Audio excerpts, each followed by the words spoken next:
Assalamu alaikum. This is our first lecture of CSE 4-9 Formal Languages and Compilers course. And the topic is Introduction to Compilers. আমরা সবাই জানি যে before a program can be run, it first must be translated into a form in which it can be executed by a computer. কারণ আমরা যে প্রোগ্রামটা লিখি সেই প্রোগ্রামটা অ্যাকচুয়ালি কম্পিউটারের সাহায্যে এক্সিকিউট করার জন্যই আমরা লিখি। দ্যাট মিনস আমরা যে কাজটা করতে চাই সেটা কম্পিউটার করে দিবে, এই জন্য আমরা প্রোগ্রামটা লিখি। এখন এই প্রোগ্রামটা যদি কম্পিউটার বুঝতেই না পারে তাহলে তার পক্ষে এক্সিকিউট করা সম্ভব না। দ্যাটস ওয়াই আমরা যে প্রোগ্রামটা লিখি সেটাকে ট্রান্সলেট করার প্রয়োজন হয়, কারণ কম্পিউটার বা মেশিন যে ল্যাঙ্গুয়েজটা বুঝে আমরা প্রোগ্রামটা সেই ল্যাঙ্গুয়েজে কিন্তু লিখি না। আমরা অনেকটা একটা হাই লেভেল ল্যাঙ্গুয়েজে লিখি, যেমন C, Java, C++, C# anything, এগুলো সবই হাই লেভেল ল্যাঙ্গুয়েজ। এগুলো আমরা যে ফর্মে লিখি এই ফর্মটা কম্পিউটার বুঝতে পারে না। দ্যাটস ওয়াই আমাদের এই ল্যাঙ্গুয়েজটাকে বা এই প্রোগ্রামটাকে ট্রান্সলেশনের প্রয়োজন হয়, and the software systems that do this translation are called compilers. আমরা সবাই কম্পাইলার ইউজ করে আসছি অনেকদিন যাবত, তাই না? সেখানে প্রোগ্রাম লিখি, দেন প্রোগ্রামটা কম্পাইল করি, দেন রান করি। সো এই কম্পাইলারটা হচ্ছে এমন একটা সফটওয়্যার সিস্টেম যেটা একটা প্রোগ্রামকে ট্রান্সলেট করে। বেসিক্যালি একটা হাই লেভেল ল্যাঙ্গুয়েজ থেকে লো লেভেল ল্যাঙ্গুয়েজে ট্রান্সলেট করে, ঠিক আছে? তো আমরা এই কোর্সে different forms of language translators and a high level overview of the structure of a typical compiler জানার চেষ্টা করব। ফার্স্ট অফ অল জানার চেষ্টা করব যে ল্যাঙ্গুয়েজ ট্রান্সলেটরের ফর্মগুলো কেমন হতে পারে, কি কি ফর্ম হতে পারে, এবং একটা কম্পাইলারের, টিপিক্যাল কম্পাইলারের স্ট্রাকচারটা কেমন হয়। আবার বলছি, এটা হচ্ছে হাই লেভেল ওভারভিউ, কারণ প্রত্যেকটা পার্ট সম্পর্কে জানতে গেলে অনেক সময়ের প্রয়োজন। বাট যেহেতু আমাদের এই কোর্সে অতটা সময় নাই, সেজন্য আমরা হাই লেভেল ওভারভিউ দেখব, ঠিক আছে? Okay, let's move on to the definition of a compiler. First দেখো সবাই, a compiler is a program that can read a program in one language, the source language, and translate it into an equivalent program in another language, the target language. Okay, এখানে important কথা হচ্ছে translate it into an equivalent program. So একটা ল্যাঙ্গুয়েজকে programme আমরা লিখবো, সেটাকে compiler translate করবে ঠিক একইভাবে। ট্রান্সলেট করার সময় এটা খেয়াল করতে হবে যাতে যে সোর্স ল্যাঙ্গুয়েজটা ছিল বা সোর্স প্রোগ্রামটা ছিল, আমাদের টার্গেট প্রোগ্রামটা যাতে সোর্স প্রোগ্রামের ইকুইভ্যালেন্ট হয়, ঠিক আছে? সেম প্রোগ্রাম না হলে যদি চেঞ্জ হয়ে যায় তাহলে কিন্তু আমাদের উদ্দেশ্য সফল হবে না, ঠিক আছে? সো আমাদের সোর্স প্রোগ্রাম যেটা থাকবে ডেফিনেটলি কোনো একটা ল্যাঙ্গুয়েজে থাকবে, হাই লেভেল ল্যাঙ্গুয়েজে, সেটা থেকে আমাদের একটা টার্গেট প্রোগ্রামে নিয়ে যেতে হবে এবং টার্গেট ল্যাঙ্গুয়েজ হবে সেটা। টার্গেট ল্যাঙ্গুয়েজটা আমাদের কি হওয়া উচিত? যেটা মেশিন বুঝে, দ্যাট ইজ মেশিন ল্যাঙ্গুয়েজ হওয়া উচিত টিপিক্যালি। ওকে,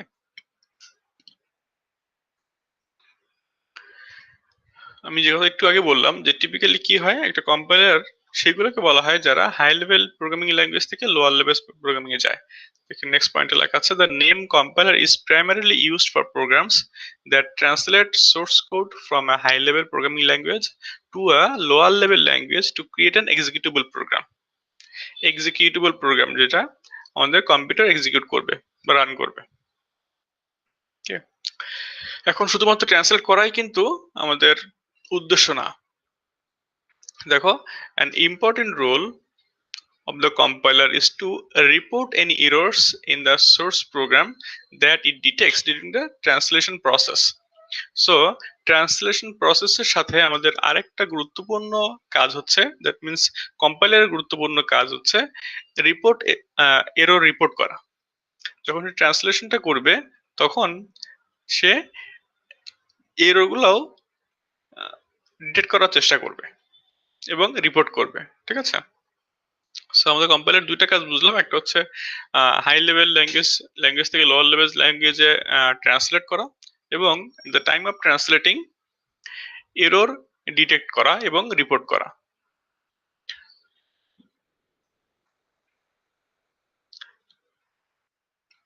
এখন আমরা কম্পাইলার থেকে যে টার্গেট প্রোগ্রামটা পাবো, কম্পাইলার আমাদের কি আউটপুট দিচ্ছে? একটা টার্গেট প্রোগ্রাম দিচ্ছে। এখানে দেখো আমরা দিচ্ছে হচ্ছে সোর্স প্রোগ্রাম দেন আমরা ইন রিটার্ন পাচ্ছি হচ্ছে টার্গেট প্রোগ্রাম থ্রু কম্পাইলার। ওকে, টার্গেট প্রোগ্রামটা কাছে যদি আমরা ইনপুট দেই, সে কিন্তু তখন এক্সিকিউট করতে পারবে ইনপুটটাকে এবং একটা আউটপুট দিবে। ঠিক আছে, কারণ টার্গেট প্রোগ্রামটা হচ্ছে মেশিন এক্সিকিউট করতে পারবে এবং সেই অনুযায়ী আমরা তৈরি করেছি, দ্যাট মিনস কম্পাইলার তৈরি করেছে আর কি। মানে another form of language processor, দেখো সেটাকে আমরা বলছি ইন্টারপ্রিটার। আমরা এতক্ষণ দেখছিলাম কম্পাইলার, সেটাও একটা ল্যাঙ্গুয়েজ প্রসেসর, ইন্টারপ্রিটারও একটা ল্যাঙ্গুয়েজ প্রসেসর। দেখো এটাকে কি বলা হচ্ছে বা পার্থক্যটা কি আসলে। It is another common kind of language processor. Instead of producing a large target program as a translation, an interpreter appears to directly execute the operations specified in the source program on inputs supplied by the user. আবার বলছি, instead of producing a target program, যেটা compiler করতো, compiler উদ্দেশ্য ছিল একটা target programme output হিসেবে দেওয়া বা প্রডিউস করা।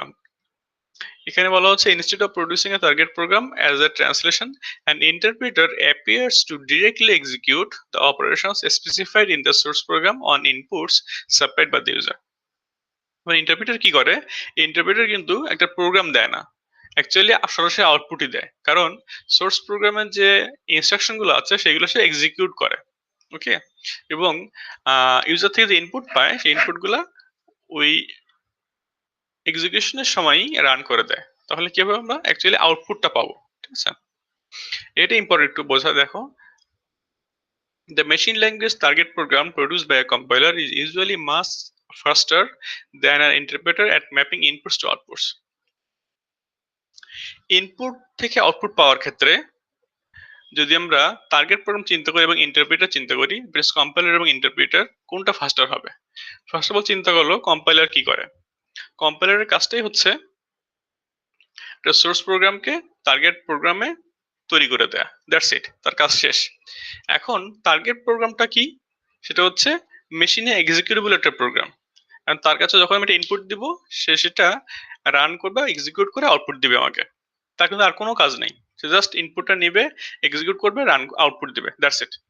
আর ইন্টারপ্রিটার কি করে, ইন্টারপ্রিটার কিন্তু কোনো টার্গেট প্রোগ্রাম দেয় না, সে সোর্স প্রোগ্রামও নেয়, ইনপুটও নেয় এট দ্য সেম টাইম, নেওয়ার পর সেটা প্রসেস করে, এক্সিকিউট করে এবং আউটপুট দেয়। তার মানে এখানে কিন্তু ট্রান্সলেশন এর প্রসেস, এক্সিকিউশনের প্রসেস সব একসাথে হচ্ছে। ঠিক আছে, তাহলে খুবই মানে ইজিলি এটা অনুমেয়, আমরা এটা বুঝতে পারি, ইমাজিন করতে পারি যে আমরা যদি টার্গেট প্রোগ্রামে ইনপুট দেই, সেখান থেকে আউটপুট পাওয়াটা ডেফিনেটলি ইন্টারপ্রিটার যেতে ফাস্টার হবে। ঠিক আছে, সেটাই বলা হয়েছে। আবার একটা চিন্তা করো, এখানে আমরা জানি তো শুধুমাত্র মানে ট্রান্সলেট করা বা আউটপুট দেওয়াই হচ্ছে আমাদের কাজ না, মূল কাজ না, আমাদের আরো কাজ আছে, সেটা হচ্ছে এরর ডিটেক্ট করা এবং রিপোর্ট করা। সেই ক্ষেত্রে কোনটা ফাস্টার হবে, কম্পাইলার আর ইন্টারপ্রেটার? দেখো, বা ইফেক্টিভ হবে। An interpreter, however, can usually give better error diagnostics than a compiler because it executes the source program statement by statement. আমরা এটা জানার আগে নিজেরাই চিন্তা করতে পারি যে যখন কম্পাইলার ইন্টারপ্রেট করে বা কম্পাইলার ট্রান্সলেট করে, তখন কিন্তু তার কাছে কোনো ইনপুট থাকে না, জাস্ট ট্রান্সলেট করে একটা টার্গেট প্রোগ্রাম দিয়ে দেয়। কিন্তু ইন্টারপ্রিটের সময় ইন্টারপ্রিটার কি করে, সে ট্রান্সলেশন করে আবার ইনপুট দিয়ে এক্সিকিউট করে। তাহলে ডেফিনেটলি যদি আমি এরর ডায়াগনস্টিক্স কথা চিন্তা করি, সেই ক্ষেত্রে কিন্তু ইন্টারপ্রিটার বেটার কাজ করবে, কারণ তার কাছে ইনপুট থাকে, সে এক্সিকিউট করে বুঝতে পারে কোনটা ঠিক কোনটা ভুল, তাই না? সো কম্পাইলারের তুলনায় ইন্টারপ্রিটার এরর ডায়াগনস্টিক্স এর ক্ষেত্রে বেটার রেজাল্ট দিবে। এখন যখন একটা প্রোগ্রামকে ট্রান্সলেট করা হয়, শুধুমাত্র কম্পাইলার দিয়ে কিন্তু কাজ আমাদের হয় না অনেক সময়, কিন্তু সেটাই এখানে বলা হচ্ছে। দেখো, in addition to a compiler, several other programs may be required to create an executable target program. আমাদের উদ্দেশ্য হচ্ছে সোর্স প্রোগ্রাম থেকে টার্গেট প্রোগ্রাম পাওয়া, কিন্তু এই কাজটা শুধুমাত্র সবসময় কম্পাইলার করতে পারবে তা কিন্তু না, কম্পাইলার অনেক সময় হেল্পের প্রয়োজন হয়, দ্যাট ইজ অন্য অন্য প্রোগ্রাম নিতে হতে পারে। যেমন কি কি ক্ষেত্রে হতে পারে, খেয়াল করো। Source programme may be divided into modules stored in separate files. এই কাজটা কিন্তু আমরা করি অহরহ। আমরা যখন একটা বড় প্রোগ্রাম লিখি তখন সেপারেট ফাইলে সেপারেট মডিউলে আমরা ভাগ করে ফেলি প্রোগ্রামটাকে, তাই না? So the task of collecting the source program is sometimes entrusted to a separate program called preprocessor. যখন এরকম এমন হয় যে একটা প্রোগ্রাম অ্যাকচুয়ালি একটা ফাইলের মধ্যে নাই, এটা সেপারেট ফাইলে ডিভাইডেড মডিউল আকারে, তখন কম্পাইলার তো সরাসরি সেটার উপর কাজ করতে পারবে না। তখন কি করা হয়, তখন একটা আলাদা প্রোগ্রামের কাছে এটার দায়িত্ব দিয়ে দেওয়া হয় যে তুমি সবগুলো ফাইল থেকে সোর্স প্রোগ্রামটা কালেক্ট করো এবং এক জায়গায় করে দাও, বা একটা মডিফাইড প্রোগ্রাম তৈরি করে দাও, ঠিক আছে? সেটাকে আমরা বলছি প্রি প্রসেসর। সো প্রসেস করার আগে প্রি প্রসেসর কাজ হচ্ছে যদি প্রোগ্রামটা সেপারেট ফাইলে থাকে তাহলে সেই ফাইলগুলোকে একসাথে করা এবং একটা মডিফাইড সোর্স প্রোগ্রাম তৈরি করে দেয়া। এখন অনেক সময় কম্পাইলার তোমরা কি জানি যে হাই লেভেল প্রোগ্রামিং ল্যাঙ্গুয়েজ থেকে লোয়ার লেভেল ল্যাঙ্গুয়েজে ট্রান্সলেট করবে, ঠিক আছে? এখন অনেক সময় এমন হতে পারে যে সেটা টার্গেট প্রোগ্রামটা অ্যাকচুয়ালি মেশিন ল্যাঙ্গুয়েজের না। আমরা জানি মেশিন ল্যাঙ্গুয়েজ হইতে হবে কম্পিউটারে রান করার জন্য, এক্সিকিউট করার জন্য। বাট এরকম এমন হতে পারে যে কম্পাইলার যে টার্গেট প্রোগ্রামটা দিল সেটা অ্যাকচুয়ালি মেশিন প্রোগ্রামে না, অন্য ল্যাঙ্গুয়েজ হতে পারে। ফর সে এখানে দেখো লেখা আছে the modified source program is then fed to a compiler। তার মানে প্রিপ্রসেসর যে প্রোগ্রামটা দিছে মডিফাই করছে, দ্যাট মিন্স সব কালেক্ট করে একসাথে তৈরি করছে, সেটা তখন কম্পাইলারকে দেওয়া হয়। তারপর কি হয়, the compiler may produce an assembly language program as its output। এখানে কি বলা হলো, the compiler may produce an assembly language program as its output। তার মানে কম্পাইলার যেটা আগে বললাম সবসময় টার্গেট মেশিন ল্যাঙ্গুয়েজে আউটপুট দিবে, দ্যাট ইজ টার্গেট প্রোগ্রাম দিবে, সেটা কিন্তু নাও হতে পারে। যেমন এক্ষেত্রে অ্যাসেম্বলি ল্যাঙ্গুয়েজেও আউটপুটটা আসতে পারে। সেক্ষেত্রে আমরা কি করব, assembly language definitely program run করতে পারবে না, সরি কম্পিউটার রান করতে পারবে না, সেক্ষেত্রে আমাদের অন্য কাজ করতে হবে। কিন্তু এইটা কেন অ্যাসেম্বলি ল্যাঙ্গুয়েজে আউটপুট কেন আসবে, দেখো লেখা আছে because assembly language is easier to produce as output and easier two debug. কারণ এটা এর দুইটা সুবিধা আছে, সেটা হচ্ছে এটা প্রডিউস করা ইজিয়ার অ্যাসেম্বলি ল্যাঙ্গুয়েজ এবং এটা ডিবাগ করা সহজ, ঠিক আছে? তো এই দুটো কারণে অনেক সময় কম্পাইলার করে কি টার্গেট প্রোগ্রামটা অ্যাসেম্বলি ল্যাঙ্গুয়েজে দেয়। তো ধরো কোনো কম্পাইলারের কাজ হচ্ছে সে সোর্স প্রোগ্রামটা নিয়ে, সোর্স প্রোগ্রাম যে কোনো ল্যাঙ্গুয়েজ হতে পারে, যে কোনো হাই লেভেল ল্যাঙ্গুয়েজে, সেটাকে সে অ্যাসেম্বলি ল্যাঙ্গুয়েজের আউটপুট হিসেবে দিল, টার্গেট প্রোগ্রাম হিসেবে দিল। এখন আমরা কি করবো সেটাকে, আমাদের তো উদ্দেশ্য মেশিন ল্যাঙ্গুয়েজে নিয়ে যাওয়া, সেটাকে দেখো the assembly language is then processed by a program called assembler that produces relocatable machine codes as its output। So আমরা বুঝলাম যদি এমন হয় যে কম্পাইলারটা অ্যাসেম্বলি ল্যাঙ্গুয়েজে আউটপুট দিচ্ছে, সেক্ষেত্রে আমাদের আরো একটা প্রোগ্রাম দরকার, সেটা হচ্ছে অ্যাসেম্বলার বলবো তাকে আমরা অ্যাসেম্বলার।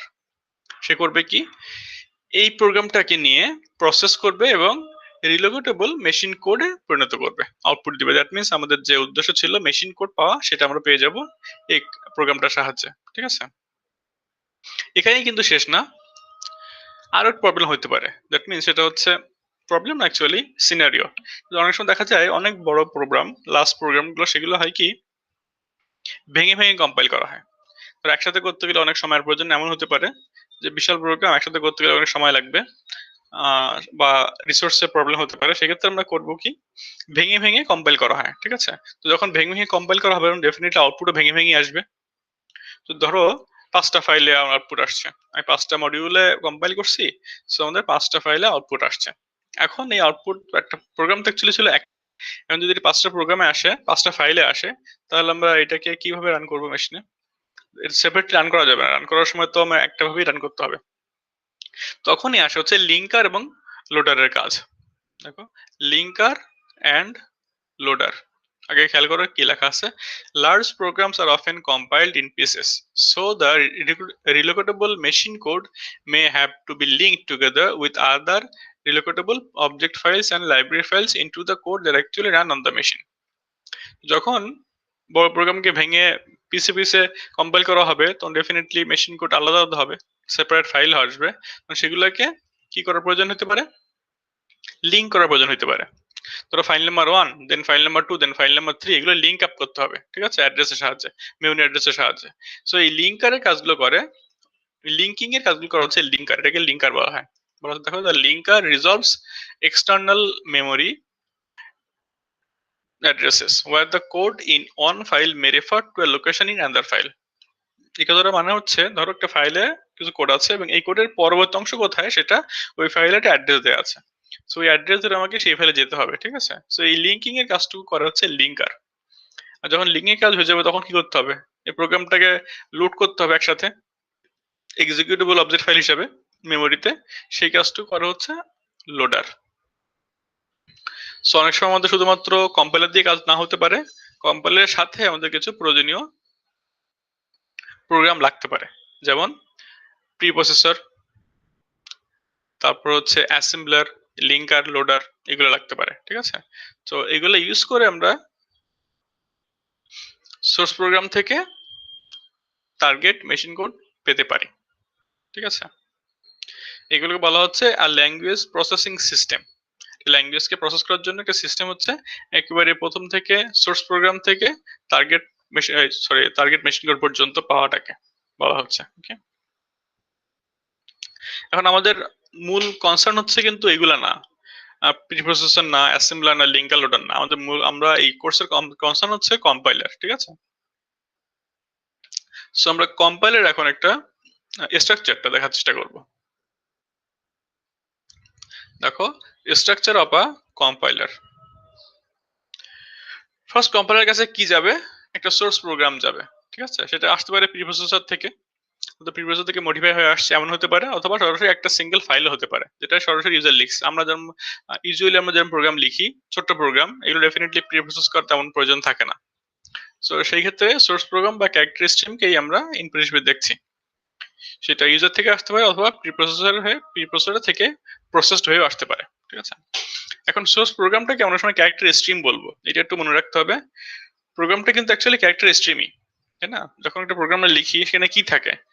স্ট্রিম অফ ক্যারেক্টারসই থাকে, আর কিছুই থাকে না, ঠিক আছে? এটা আমাদের কাছে তো একটা মিনিং আছে, আমরা বুঝে শুনে লিখি একটা সিনট্যাক্স অনুযায়ী, প্রোগ্রামিং ল্যাঙ্গুয়েজ সিনট্যাক্স অনুযায়ী একটা মিনিং আছে তার।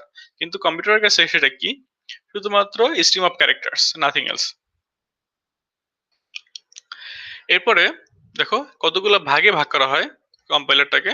ফার্স্ট, এক নম্বর স্টেপ, লেক্সিক্যাল অ্যানালাইজার,